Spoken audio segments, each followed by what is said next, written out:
I want to reflect on gratitude, okay?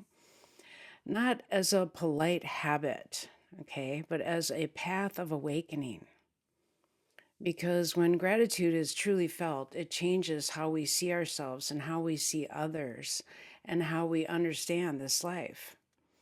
So, this reflection is informed by the teachings of Thanisaro Bhikkhu, who points to gratitude as a training of perception, something that shapes the path of awakening.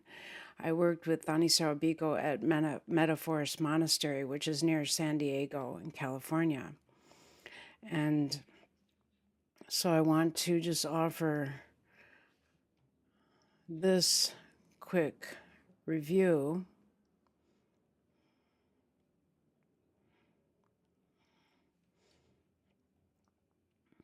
on the five aggregates, okay? Because so much of the time we're just kind of feeling, is this pleasant? Is this unpleasant? We're just feeling something. But we actually, in working with gratitude, which is usually a pretty good feeling, we need to work with our perception because it can tip one way or the other and it can go in other directions. And so I'm going to talk about that. And so there's feeling, forming, perceiving, intending consciousnesses arising in all of these different aggregates. Okay. So to make gratitude heartfelt so that it actually leads toward awakening, we need to see that there are three parts to it. Okay. First, we need to recognize that we have actually benefited from another person's actions. Okay. Something real was given, something meaningful supported us. Okay. That's the first thing. The second thing, we need to trust that the motives behind those actions were kind, not strategic, not manipulative, but rooted in goodwill. We trust it. Okay. Third, we sense that the other person had to actually go out of their way. They had to make some sacrifice to offer that benefit to you. Okay? So when these three come together, gratitude becomes alive. Wow, it becomes relational. It becomes something we really feel in our body. Sometimes it could just knock you over. It just opens you up. It opens your heart, right? And we need to support this practice so that we're practicing in line with the Dhamma. And we do that also by reviewing our perceptions. Okay.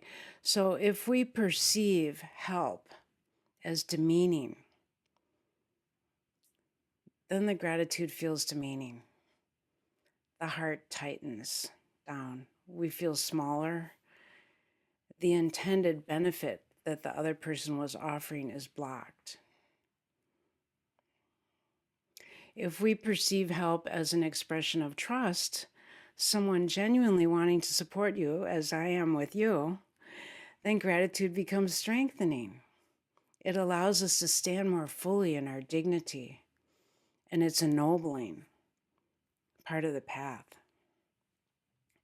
If we perceive life as a competition, then we have a suspicious attitude toward others, and we feel closed. There's kind of a cynicism there, maybe. There's a discomfort in receiving. And then there's a resentment that comes up. Oh, now I have to pay them back.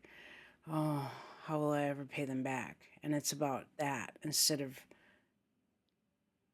helping the heart open. Okay? If we perceive that goodness in life is rooted in cooperation, then something very different happens. There's a natural exchange and kindness flows. Gratitude is a natural response. The heart participates in something much, much larger. I remember when my kids were little and they wanted this game that they saw at a garage sale. It was called Monopoly. And I went, oh, God. But I said, okay, you might as well learn. And so we brought it home. I got it for $2. Yeah, brought it home. They started reading the rules and playing it, and then they went, "Oh, this is horrible." We're going to change the rules. If he gets 2 buildings on Park Avenue, I want to see if we can get, I'll give you one of mine. And they just changed the whole game. They changed the rules. I said, good. Let's tear up these rules. Let's work with what's really nurturing. Let's have some fun. No, it's a different way of being. And it's a rare way of being in the world. The Buddha didn't say that this was, he said, you're going against the stream when you do this, but it's much richer and it's for your long-term well-being and happiness. So much depends on how we're perceiving. So in the Dhamma, perception is something that we train, okay? Because the way we perceive determines whether the heart closes or moves toward freedom, okay? So many people believe that gratitude is simply, oh, appreciate what we have. It's nice. I have this nice. I have a nice shawl. This is nice. I have a nice chair to sit. But that's actually a really small view. It's very limited. Looking at possessions, at comforts, at circumstances.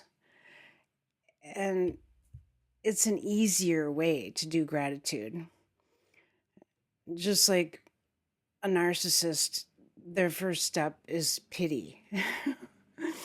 It's a step toward compassion. It's okay, but it's a step. So it's a step toward what can enrich the heart, but it's still very small, okay? And it's easy. Things don't make demands. They don't suffer.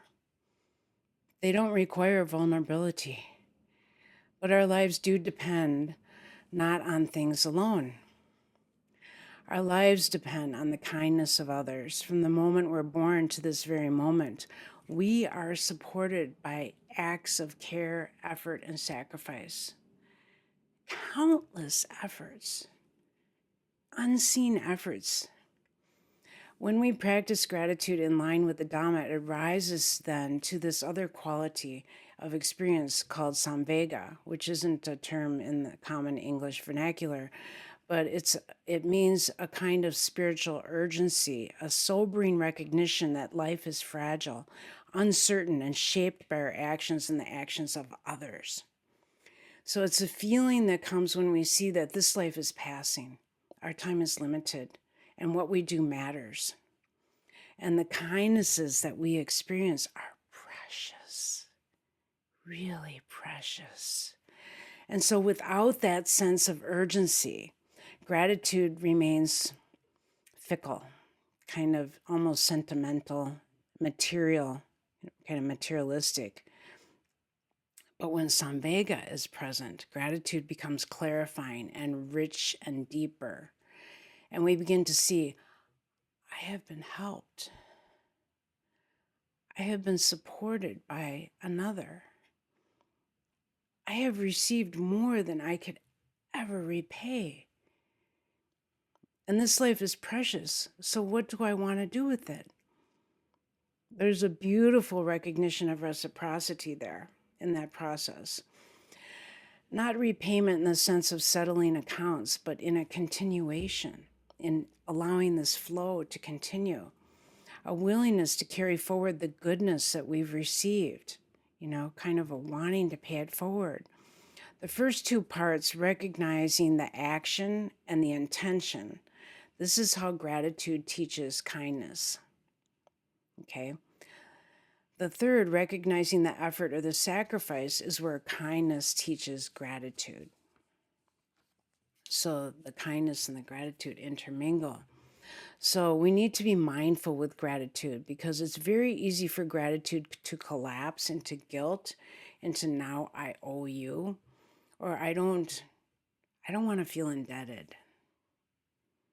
So I'm not going to receive that because now I feel like I have to pay it back. When that happens, we lose something really, really essential. We stop seeing the beauty of the original act, the intention, the care, the generosity.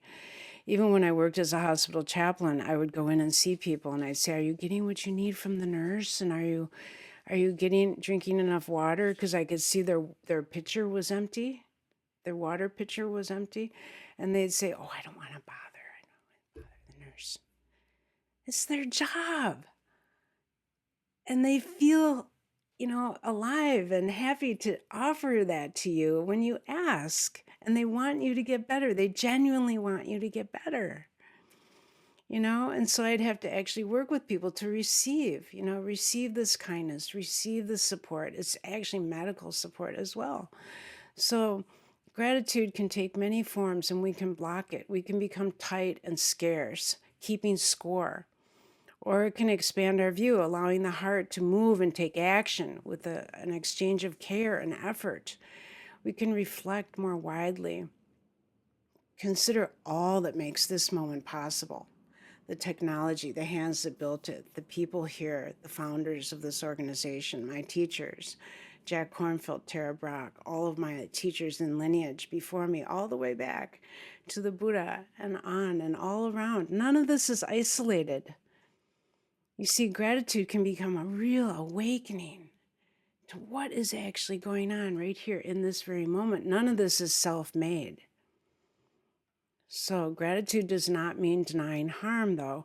Sometimes as we've been growing up, we're grateful for things, but they're mixed with abuse, right? Mixed with pain. And that complexity is real. But gratitude does not mean we let harm be the only truth that we see. Okay? It actually took me many years in recovery to kind of sort through different things from my childhood, what I was grateful for, what hurt, what was hard, and to kind of tease it out is really important in order to enrich the heart and really let this open. So there have been many losses and endings in life, and here too perception matters. Like grieving is a part of our human nature, right? We have a place for that in our human experience. And just the other day I was really missing someone, and I thought, oh, what did they give me? What did I really receive in their presence? And I tuned into that, and I could feel them with me. I could feel that happening right there and then, almost like they're right with me in the room. So that receiving that gratitude and this work with perception is really important for awakening. So if we can slowly see the conditions that bring forth the gratitude, the full measure of what has been given, this is like a burden that awakens, it clarifies, it energizes, and it deepens practice. So letting the heart feel the full weight of conditions, the support, the effort, the kindness, the impermanence, that gives rise to samvega, a deep, clear recognition of life's fragility and of the preciousness of this human life, of the urgency to live wisely, and to want to return this kindness out of appreciation. Not out of like you owe, but like you want to keep the flow. You want to keep it going. So gratitude and samvega are not abstract ideas. They are lived and felt present right here and now, in this breath, in this attention right here, in this space right here and now. So we are participants in this incredible web of care, and the heart sees it this way clearly. It naturally inclines toward awakening, toward unbinding, and toward freedom. So when we allow this clarity to settle, the debts we feel, the countless supports, the kindnesses, and the sacrifices that we've seen are not erased by forgetting them or collapsing into guilt. They're resolved through our mindful awareness and through understanding, through living in a way that honors them. So in this way, gratitude becomes steadying. It becomes orientating. It becomes stabilizing, and it can guide us forward into awakening, living in process and freedom. So let's take a few moments to reflect, and then you can go into your group and see what resonated for you.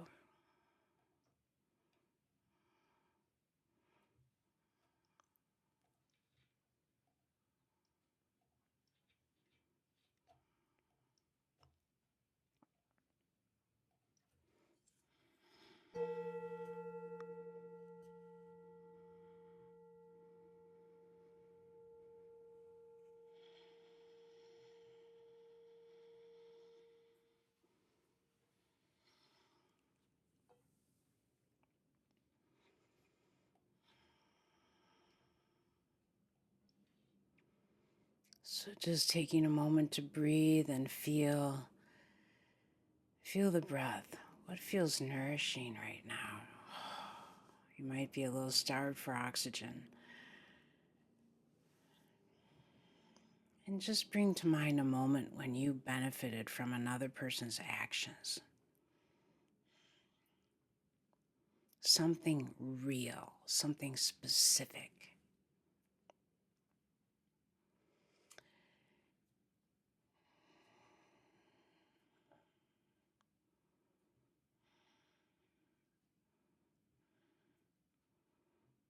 And notice their intention, their wish for your goodwill.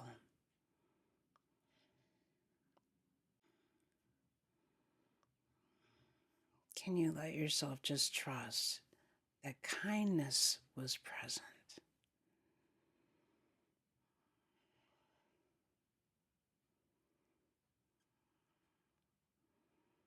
And it may have been mixed with something else. And you can just sort of see if you can, just tune into that kind part. Did they give time, energy, attention? Let yourself feel that.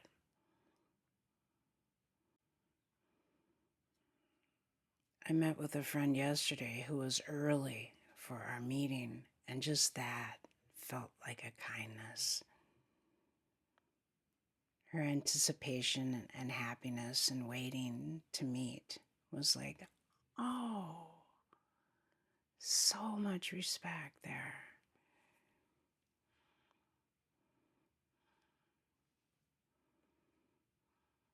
Just notice what happens in the heart when all three are present: the benefit, the kind intention, and the effort.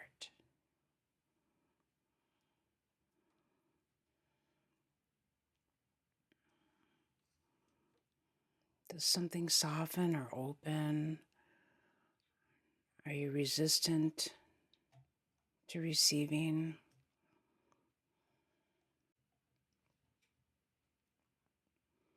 Now sense all of the ways in which you're supported right now. You can see some on the screen. But imagine that there's countless additional ways that you can't see. It's immense. It's immense. Can you just let that possibility, just breathe in that possibility? You don't have to figure it out. Just breathe it in. Gratitude can be simple and relational and alive and rich. And so, through the goodness that arises from our practice and through our act of sharing with one another here and now today, may violence and delusion be eroded. May we radiate compassion for ourselves and for one another as we're meeting here and now today.